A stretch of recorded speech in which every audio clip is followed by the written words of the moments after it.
Matter जितने भी है क्या वो प्योर होते हैं, अनाउंड एज प्योर। ठीक है, तो पहली बात मैटर के बारे में समझ चुकी है ऑलरेडी। ठीक है, ये मैटर क्या होता है। ठीक है, मैटर क्या था, what is matter, anything which occupies space and have मास। मतलब हमारे पास जो भी आसपास जितनी भी चीजें हैं जिनका स्पेस, अब कहीं भी स्पेस लेती हूँ जिनका मास है, जैसे मैं बोर्ड है तो मैं टच कर सकती हूँ, हमें स्पेस ले रही है तो कोई मास होगा, तो ये क्या है, मैटर है। ठीक है, उसके बाद अब बात करें प्योर है या नहीं है, तो हमारे लिए प्योर का मतलब क्या होता है, प्योर घी, प्योर दूध, है ना, जिसमें कोई भी तरह की अल्टरेशन ना हो या कोई भी तरह की अशुद्धि ना हो, है ना। पर एज अ साइंस स्टूडेंट आपके लिए प्योर का मतलब क्या होगा, जो एक ही तरह के पार्टिकल से बने।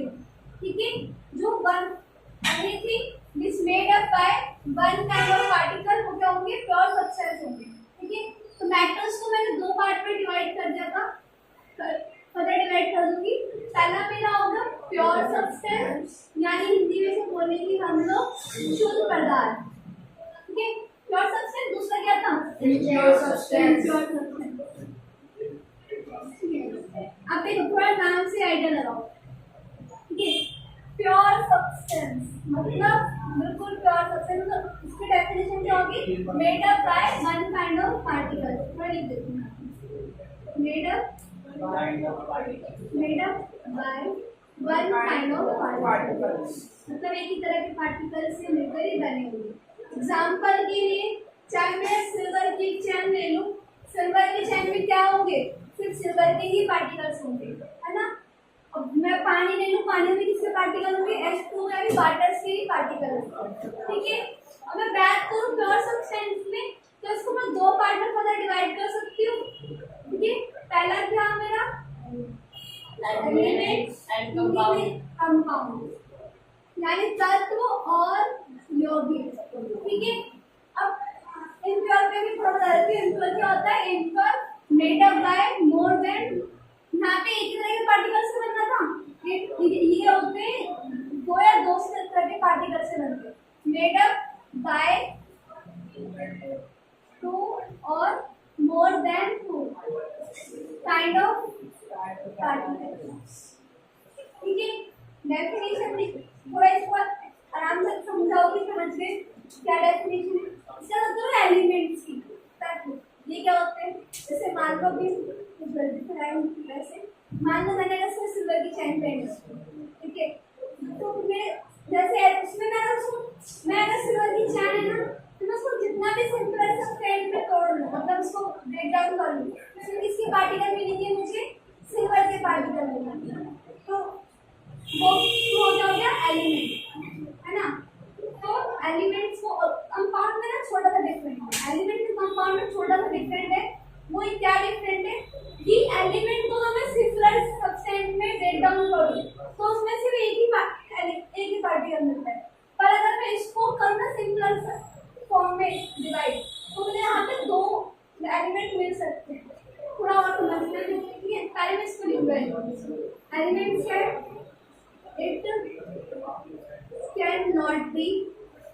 it cannot be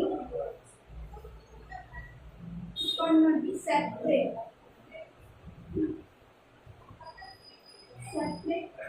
into simpler substance,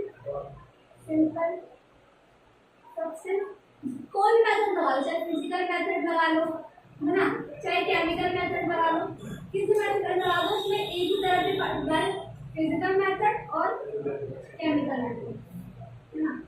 मैं कोई मेथड लगा लूँ, इसमें कोई मेथड लगा लो, इसमें मुझे सिर्फ एक ही पार्टिकल मिलेगी। ठीक है, बात करूँ कंपाउंड की, तो कंपाउंड में अगर फिजिकल मेथड लगा तो मैं अलग भी कर सकती हूँ, पर मैं अगर केमिकल मेथड लगाऊँ ना, तो मैं इसको कंपाउंड को तोड़ दूँ तो मुझे इसमें एक और नया एलिमेंट मिल जाएगा। जैसे पानी है, H2O से बना है, इलेक्ट्रोलाइसिस करोगे, ध्यान से पढ़ोगे इलेक्ट्रोलाइसिस क्या होता है। ठीक है, करोगे क्या मिलेगा, मुझे हाइड्रोजन प्लस ऑक्सीजन गैस मिलेगी। ठीक है, बट है ना, केमिकल सब्सटेंस करो तो इसको सिंपल सब्सटेंस में तोड़ सकते हैं, है ना। तो it can be broken break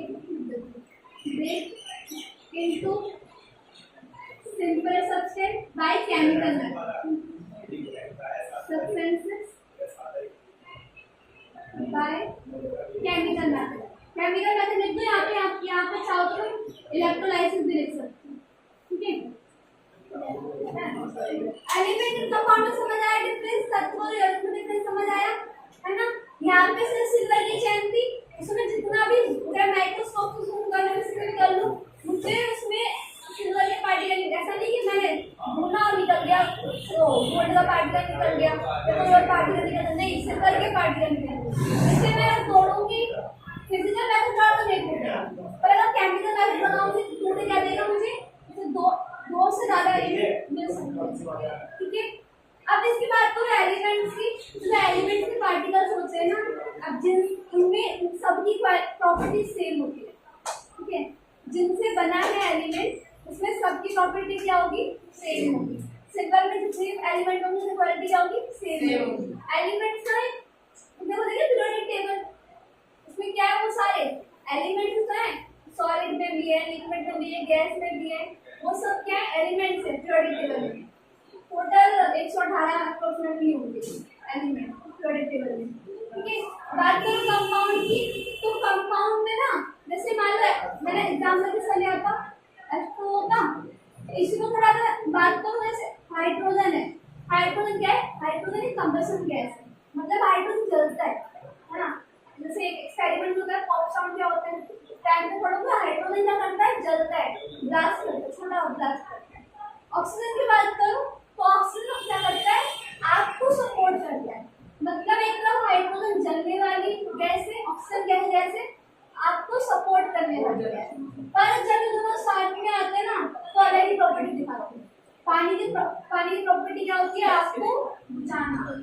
तो कंपाउंड में एक डिफरेंस समझ आया कि ये अपने जो कंपोनेंट्स हैं उनकी प्रॉपर्टी शो नहीं करता, it not shows there components property, ठीक है। दूसरे की कंपोनेंट्स की जो प्रॉपर्टी होगी ना, उनको शो नहीं करेगा, बट ये करता है ना। आया समझ में, है ना। कंपाउंड को और डिफरेंट समझिए। अब एलिमेंट्स को मैं तीन पार्ट में डिवाइड कर सकती हूँ, ठीक है। जल्दी बताओ कौन कौन से। पहला क्या होगा, मेटल, दूसरा क्या होगा, और मेटलॉइड। ये मैं एलिमेंट्स के टाइप बता रही हूँ, ठीक है। थोड़ा अच्छे से, मेटल है,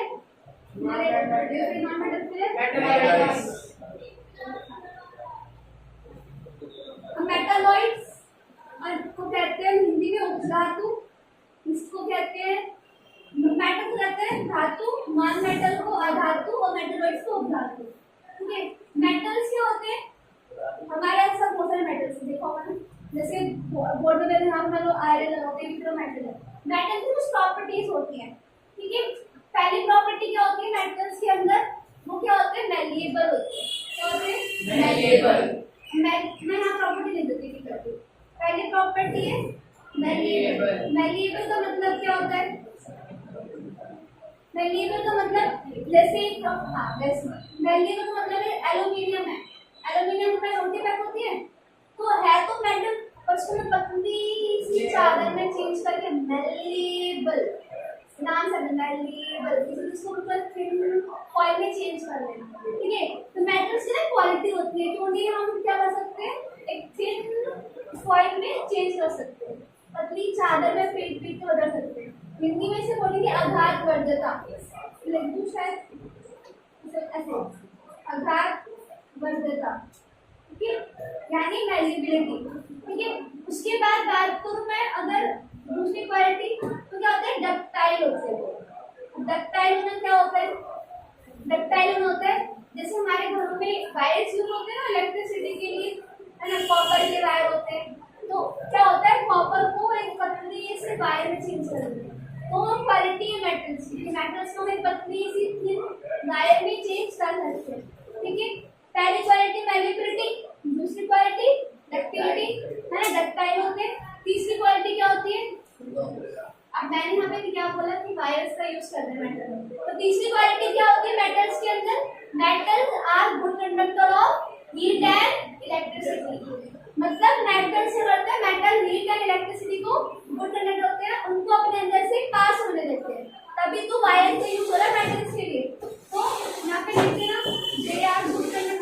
इलेक्ट्रिसिटी, ठीक है। अब उसके अलावा हीट के भी जरूरी नहीं है उसके ही हो, इलेक्ट्रिसिटी के हो, ये हीट के भी होते हैं। और इलेक्ट्रिसिटी,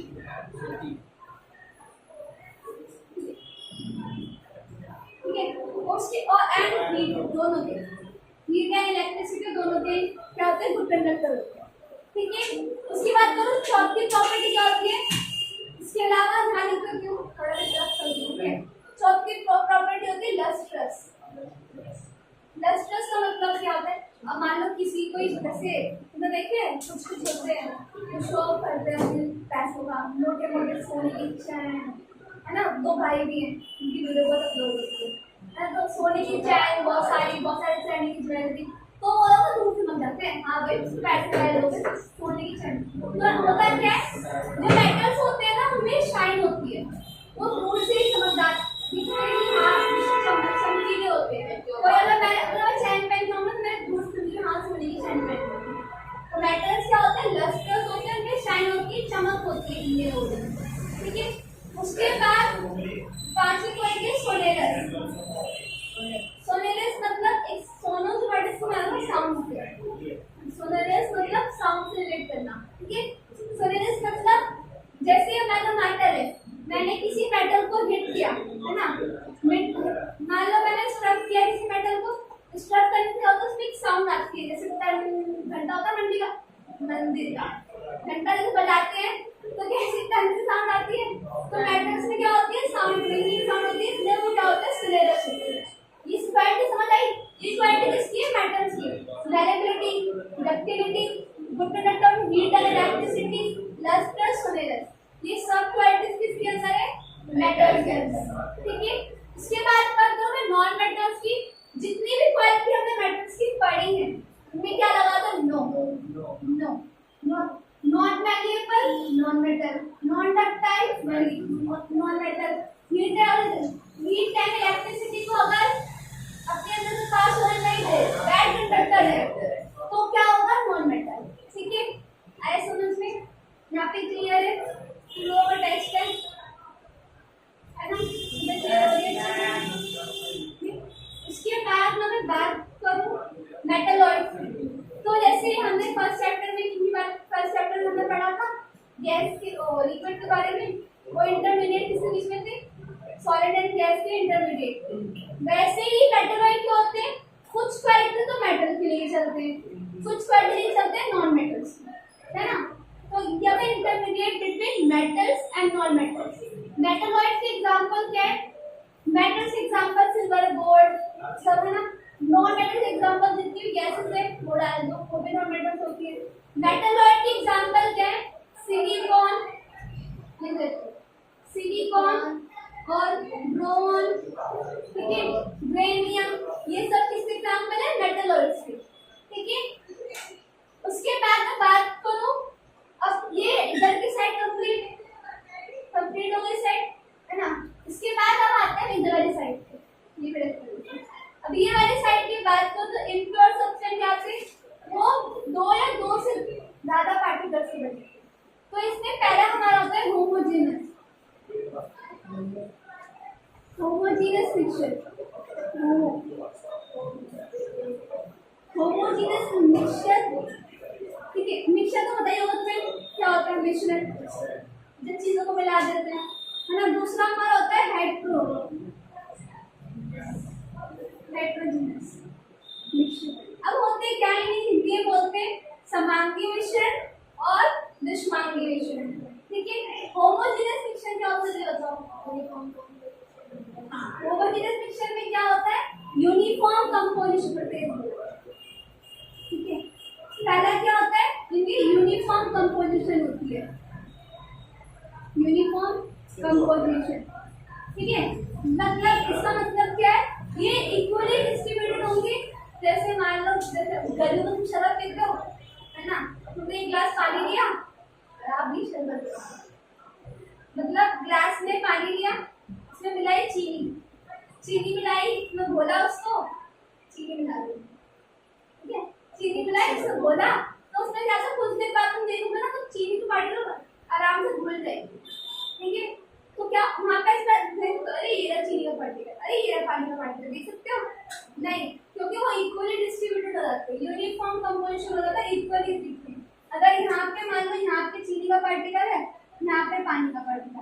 यहाँ पे चीनी का, यहाँ पानी का, यहाँ पे चीनी का, यहाँ पानी का, ऐसे इक्वली डिस्ट्रीब्यूटेड हो जाएंगे। ठीक है, कोई ऐसी कोई लाइन नहीं होती कि यहाँ पे चीनी यहाँ पानी, सेपरेशन कोई लाइन नहीं होती। ठीक है, जो चीज़ मैं बोल रही हूँ डेफिनेशन में चीज़ें सामने आएंगी। ठीक है, उसके बाद कल बात करूँ मैं हेटेरोजेनस मिक्सचर की, विषमांगीय मिश्रण की, तो ये इसका अपोजिट ही है। ठीक है, ये क्या होता है, नॉन यूनिफॉर्म कंपोजिशन, है ना, नॉन यूनिफॉर्म कंपोजिशन। मतलब क्या है इसका कहने का मेरा, कि जैसे मान लो सैंड एंड वाटर है ना, या फिर मान लो मैंने चौक ले ली, चौक को पानी में मिलाया, रबड़ बना दी, नहीं, चौक को पानी में मिलाया यहाँ पे, तो क्या होगा, चौक नीचे बढ़ जाएगी, चौक के पानी के नीचे बढ़ जाएगी। ठीक है, या रेत में पानी नीचे और पानी ऐसे ऊपर रहेगा। ठीक है, तो यहाँ पे यूनिफॉर्म कंपोजिशन नहीं होगी, इक्वली डिस्ट्रीब्यूटेड नहीं होंगे, सेपरेशन बाउंड्री होगी। ठीक है, यहाँ जो कंपोनेंट्स है उनके बीच में सेपरेशन बाउंड्री होगी, पानी अलग, सैंड अलग। ठीक है, तो हेटेरोजेनस मिक्सचर समझ आया है ना अच्छे से। मैं अगर बात करूँ, मैं कॉफी पी रही हूँ, है ना, कॉफी बनाई या कोई जैसे मान लो सांभर मैंने बनाया है ना, तो वो क्या होता है, होमोजेनस मिक्सचर। ठीक है, हेटेरोजेनस मिक्सचर एग्जांपल क्या हो गया, मान लो सुबह नाश्ते में लोग कैलोरीज खाते हैं, है ना, तो कैलोरीज अलग रहता है, दूध अलग रहता है, तो इसका एग्जांपल है हेटेरोजेनस मिक्सचर। ठीक है, अब क्वेश्चन यहाँ पे हमारा 50% चैप्टर खत्म, टेबल के साथ के साथ। ठीक है, अब अगली चीज करते हैं, चलो जी ये है लेफ्ट कर दिया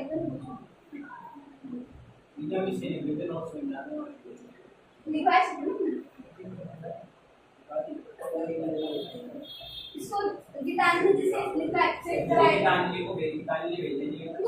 मैंने कहा था लिखने था, मैंने कहा दीदी का लेट को कोई नहीं बात लिखना चाहिए था भाई।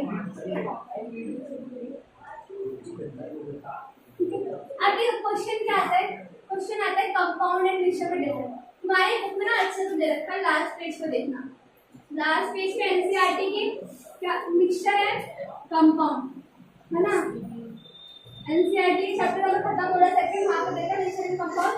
बात करो मिक्सचर की, तो मिक्सचर बता दिया मैंने एग्जांपल, हाँ मिक्सचर क्या होता है, मिक्सचर जैसे कैटलॉग्स और मिलके, तो मिक्सचर क्या होता है, दो या दो से ज्यादा एलिमेंट को जब साथ में आते हैं मिक्सचर है ना, तो टू और मोर देन टू लिख लो साथ के साथ, ये तो लिख लो, more than two elements combine together, तो वो क्या हो गया, वो क्या हो गया, मिक्सचर हो गया। ठीक है, कंबाइन जब दो या दो से ज्यादा एलिमेंट कंबाइन कर रहे हैं तो क्या आएगा, वो मेरा हो गया mixture, it called mixture. Compound में यही है, पर कंपाउंड में क्या बताया मैंने, कंपाउंड में क्या होता है, फिक्स्ड रेशियो होता है, मिक्सचर में कोई फिक्स्ड रेशियो नहीं है। यहाँ पे definition same as it is, यहाँ पे डेफिनेशन तो वही लिखना है ना, ऐड कर देना, क्या यहाँ पे वो डेफिनेशन लिख ली, फिर ऐड कर देना, उसमें क्या होता है, इन फिक्स्ड proportion of mass, ये proportion of mass। ठीक है, ये लाइन, ये डेफिनेशन सेम लिख के लाइन ऐड कर लेना, in fixed proportion of mass, in fixed proportion by mass। ठीक है, कैसे, जैसे H2 का एग्जांपल है, चलो H2 हो गया, कार्बन डाइऑक्साइड। ठीक है, अब कार्बन का एटॉमिक नंबर 6 होता है, पढ़ोगे थर्ड चैप्टर में। ऑक्सीजन का होता है 16। ठीक है, ठीक है, अब यहाँ पे कार्बन डाइऑक्साइड है। ठीक है, तो अगर इसका रेशियो निकालोगे ना, क्या है, यहाँ पे कार्बन का 6 दूनी 12 हो गया, 12 होता है कार्बन का 6, हाँ 12 होता है कार्बन का होता है 12 एटॉमिक नंबर, ऑक्सीजन का होता है 16। तो 2 ऑक्सीजन है, 2 से मल्टीप्लाई कितना रहेगा, 32, कार्बन कितना हो गया 12, सो काटो कितना आएगा, 12 एक कम 12 और 12 रुपया 12 जाएगा, नहीं जाएगा, तो 3 चौक 12, 3 से 4 दिया 12, 4 8 32, ठीक है। तो कार्बन डाइऑक्साइड का रेशियो क्या है? 3:8। अब तुम चाहे कहीं से भी कार्बन डाइऑक्साइड लिया उसका वो जो कार्बन और ऑक्सीजन होंगे ना इसी रेशियो में होंगे। कार्बन अगर 3 रेशियो में तो ऑक्सीजन 8 होगा, ठीक है, दोनों इसी रेशियो में। बात करो मिक्सचर की, कोई फिक्स कंपोजिशन नहीं है, ठीक है। मतलब यहाँ पर मैं चाहूँ ना तो मिल्क ज्यादा दे सकती हूँ और कैलोग्स कम दे सकती हूँ। यहाँ पर हल्का सा मैंने परसेंटेज बढ़ा दिया ना तो कम कुछ और ही बन जाएगा, ठीक है। ये आया समझ में कंपाउंड में? तो ये लाइन ये डेफिनेशन लिख के यही लाइन लिख देना, कंपाउंड में डेफिनेशन लिख देना, ठीक है। तो और दूसरी बात करूँ तो it can be separate by क्या? फिजिकल मेथड, है ना। जैसे मैंने क्या करा, मैंने मिल्क के बोल में कैलोग्स का हाथ से बाहर निकाले थे, मैंने करा फिजिकल मेथड द्वारा अलग कर दिया। बट क्या मैं इसको फिजिकल मेथड द्वारा अलग कर सकती हूँ? नहीं, ठीक है। तो it can not be can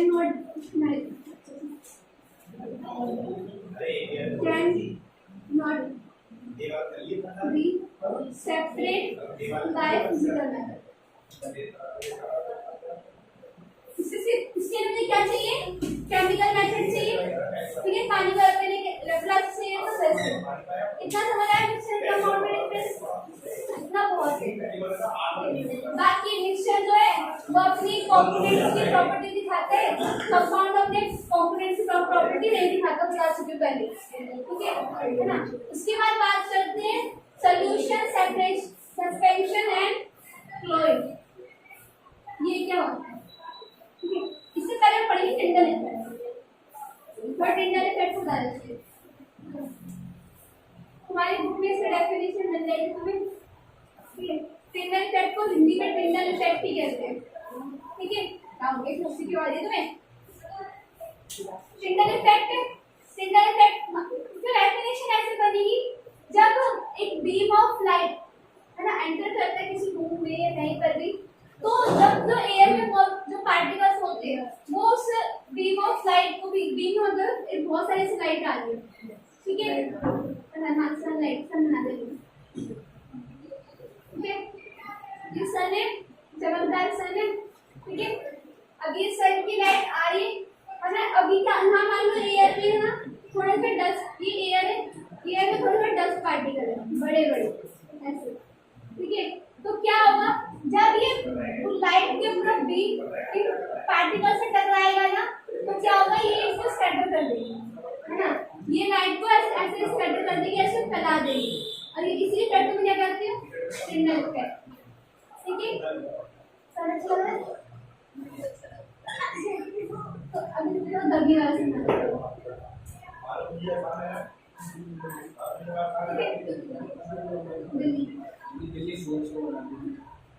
तो सन की लाइट क्या हो रही है, छोटे छोटे बड़े से पार्टिकल्स हैं डस्ट के, वो करते हैं वो स्कैटर कर देते हैं, तो इसी इफेक्ट क्या रहता है, इसी इफेक्ट करते हैं हम लोग टिंडल इफेक्ट, ठीक है।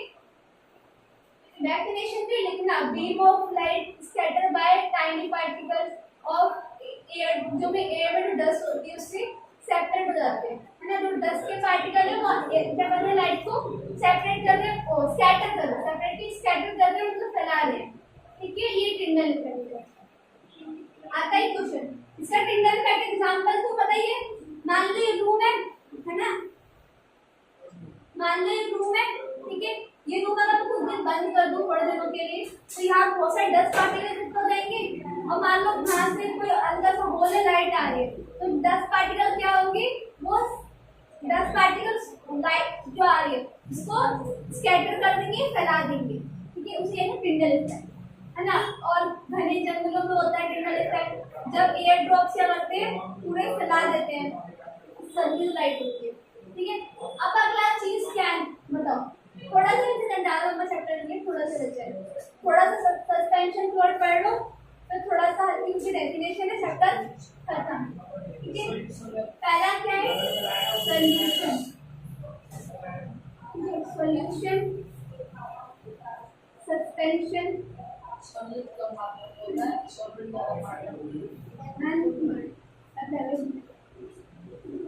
ठीक है। अब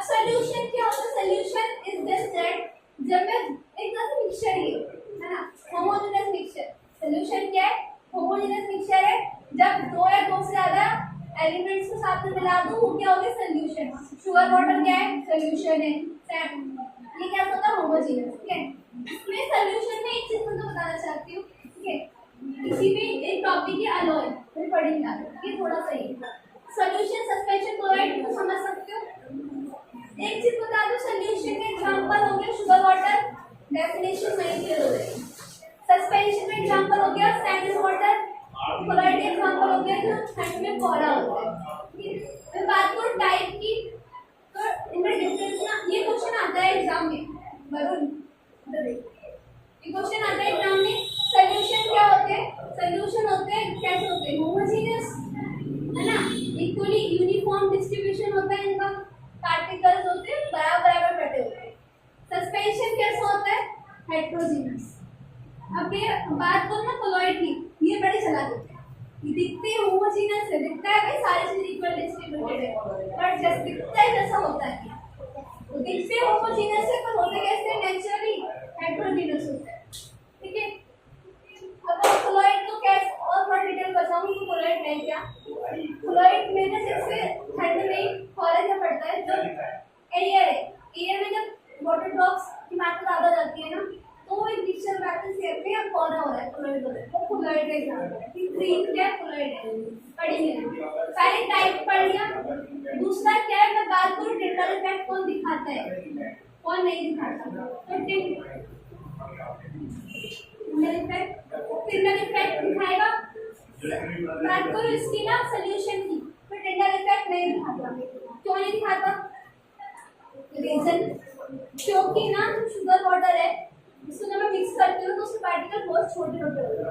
अब वो खुद ही बेचारे इतने छोटे हैं, वो क्या ही किसी में स्प्रेड कर देते हैं।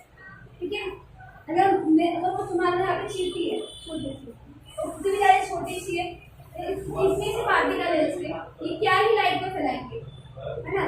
बात करूँ सस्पेंशन की, ये करके क्लोराइड भी करेंगे क्योंकि इनका साइज थोड़ा सा बड़ा होता है ना।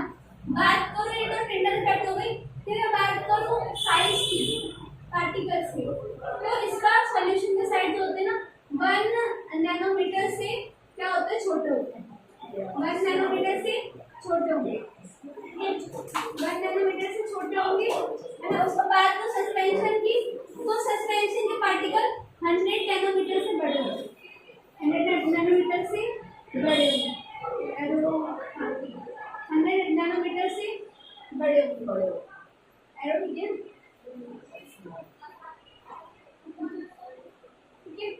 बात करूं कोलॉइड की, तो इनके पार्टिकल 1 और 100 नैनोमीटर के बीच बीच होते हैं, है ना। आया समझ में, ठीक है। ये 1 नैनोमीटर से छोटे होंगे, कि बड़ा 1 नैनोमीटर साइज में देखो, बड़े की तरफ खुला होता है ना, तो साइज बड़ी होती है। अब बात करूं सस्पेंशन की, तो लिख देना ना कि they are small in this size, है ना, they are large in size, और ना they are large in size then suspension. ठीक है, अब बात करो ये 1 या 100 के बीच में होती है। ठीक है, साइज की बात हो गई, 1 नैनोमीटर से छोटे, 100 नैनोमीटर से छोटे, 100 और उसके बीच में, ठीक है, 100 नैनोमीटर से ज्यादा होंगे बड़े, 100 नैनोमीटर से ज्यादा। बात हुई टाइप हो गया, टिंडल इफेक्ट हो गया, साइज हो गया। उसके बाद और क्या चीज होती है इनके बीच में, जिसे हम कहते हैं छानना, सेपरेशन की बात करूं, फिल्ट्रेशन इसको बोलते हैं, या तो फिल्टर लिख देना, फिल्ट्रेशन लिख देना, ठीक है, फिल्ट्रेशन लिख देना। फिल्ट्रेशन क्या होता है, छानना।